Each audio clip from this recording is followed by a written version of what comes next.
Welcome back to நம்ம channel learn with Hari. இந்த வீடியோவில் நம்ம என்ன பார்க்க போகிறோம்னாக்கா, சி ப்ரோக்ராமிங்கில் ஒரு இம்பார்ட்டண்ட் டாப்பிக்கான இஃப்எல்ஸ் கண்டிஷன்ஸ் தான் பார்க்க போகிறோம். கண்டிஷனல் ஸ்டேட்மெண்ட்ஸ் எப்படி ஒர்க் ஆகுது, நெஸ்டட் இஃப்னா என்ன, இஃப்எல்ஸ்னால் என்ன அப்படின்றத வாங்க பார்க்கலாம். Let's start.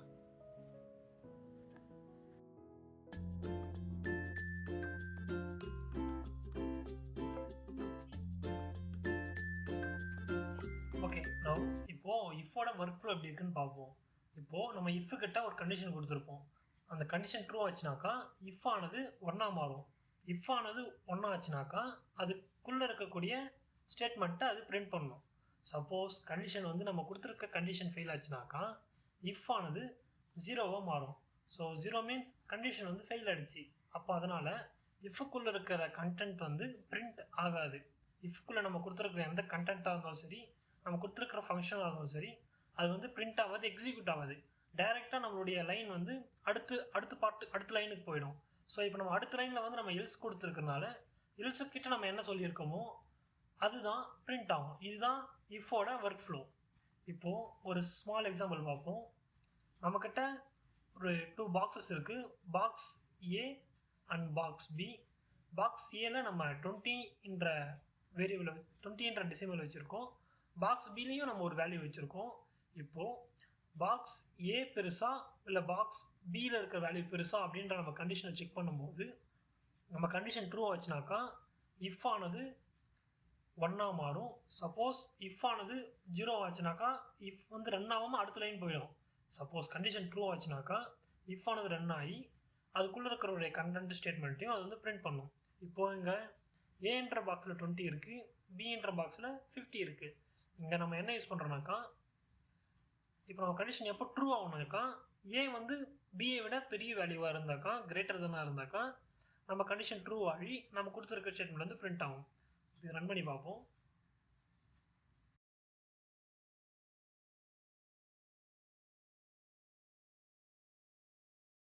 நம்ம இப்போ இதை ரன் பண்ணி பார்ப்போம்.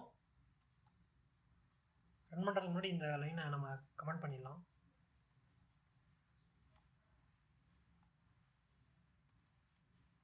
ஓகே, இப்போ நம்ம மறுபடியும் ரன் பண்ணி பார்ப்போம். ஓகே, இப்போது இந்த பாக்ஸ் ஏ இஸ் ஐன்னு சொல்லியிருக்கு. ஏன்னா பாக்ஸ் ஏல பாக்ஸ் பியில் இருக்க வேல்யூவோட அதிகமாக இருக்குது. ஸோ நம்ம கண்டிஷன் ட்ரூ ஆகிடுச்சு. அதனால் இஃப் ஆனது ஒன்றா மாதிரி இருக்கும்.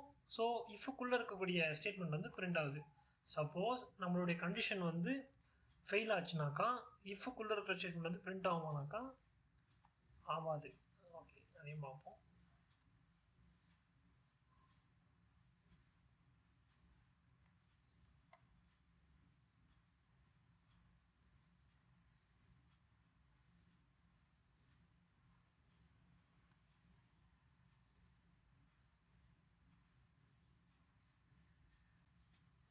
ஓகே, இப்போது நம்ம மறுபடியும் நம்மளுடைய பியோட வேல்யூ மாற்றுவோம். இப்போ பியில் 50 இருக்குது, ஏல 20 தான் இருக்குது.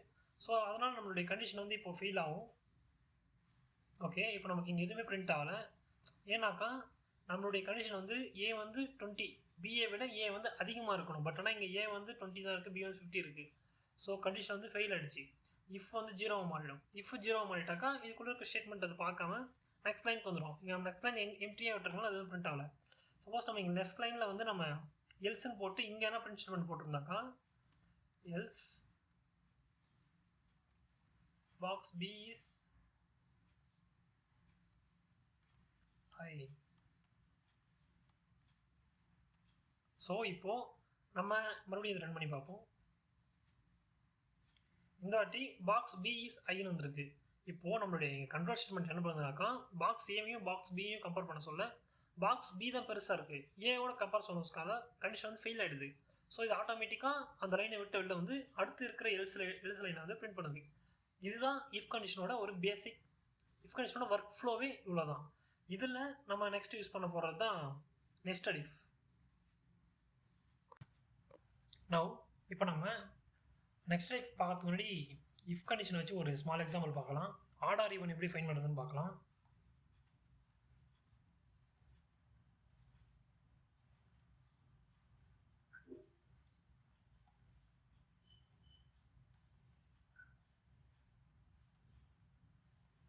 இன்ட்டு நம்ம இன்டிஜர் அப்படின்ற டைப்பில் ஒரு வேரியபிள் நம்ம கிரியேட் பண்ணிப்போம். அந்த வேரியபிள் 6 நம்ம வச்சுக்கலாம். நவ் நம்ம கண்டிஷன் என்னன்னாக்கா, இப்போது என்னன்னாக்கா நம்ம வந்து நம்ம இன்ஸ்லைஸ் பண்ணியிருக்க நம்ம வந்து 2ஆல் டிவைட் ஆகும்போது அதனுடைய மாடுலஸ் வந்து 0 இருந்துச்சுனாக்கா அது ஈவன்.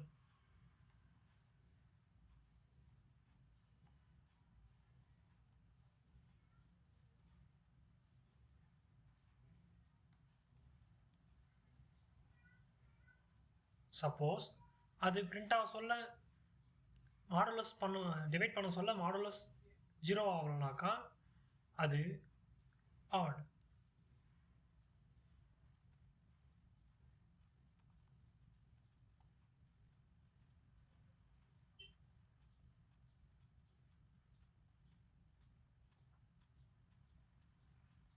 இப்போ நமக்கு அவுட்புட் வந்து ஈவன் வந்திருக்கு. ஏன்னா 6ன்ற வேரியபிள் வந்து ஈவன், 6ன்ற வேல்யூ வந்து ஈவன். நம்ம இன்சைஸ் பண்ணிக்க வேரியபிள் வந்து 6 வந்து ஈவன்.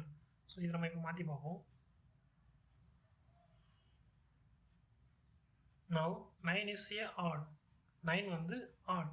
அதனால நமக்கு வந்து இஃப் கண்டிஷன் ஃபெயில் ஆகி எல்ஸ் கண்டிஷன் வந்து பாஸ் ஆகிருக்கு. அதனால நமக்கு வந்து பிரிண்ட் வந்து ஆட்னு பிரிண்ட் ஆகுது. இதுதான் நம்ம தெரிஞ்சிருக்க இஃப் எல்ஸோட ஒரு பேசிக். இப்போ நம்ம வந்து ஓகே நவ் இப்போ நம்ம நெஸ்டட் இஃப்னா என்னன்னு பார்ப்போம்.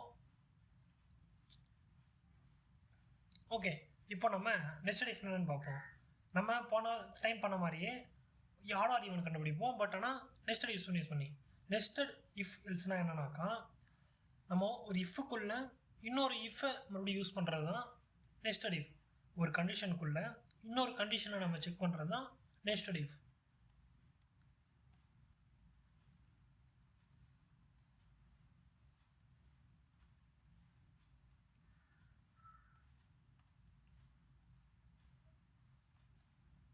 இன்ட்டு நம் அப்படின்ற ஒரு வேரியபிள் எடுத்துப்போம்.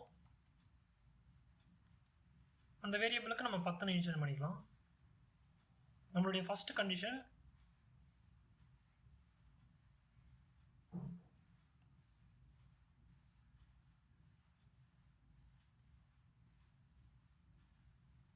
இஃப் நம் வந்து பாசிட்டிவ் வேல்யூவாக இருக்கணும், அதாவது 0 விட பெரிய வேல்யூவாக இருக்கணும்.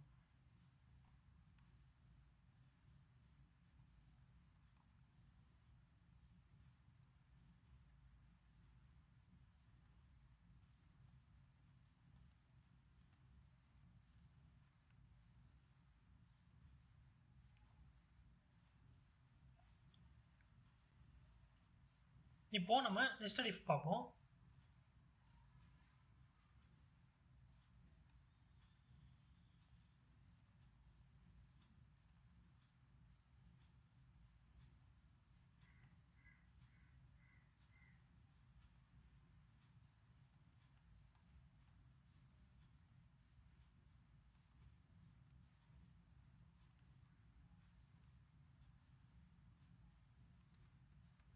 இஃப் நம்மளுடைய கண்டிஷன் வந்து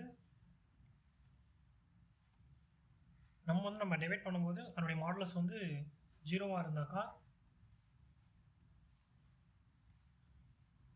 print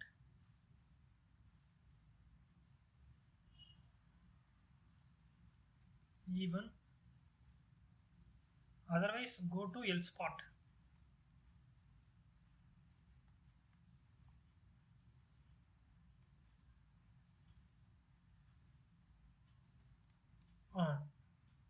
ஓகே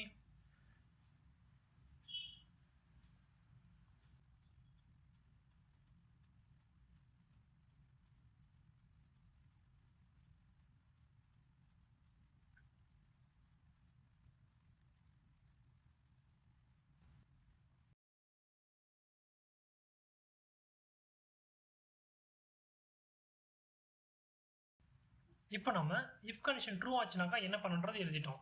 நெக்ஸ்ட் இப்போ நம்ம இஃப் கண்டிஷன் ஃபெயில் ஆச்சுனாக்கா எல்ஸ்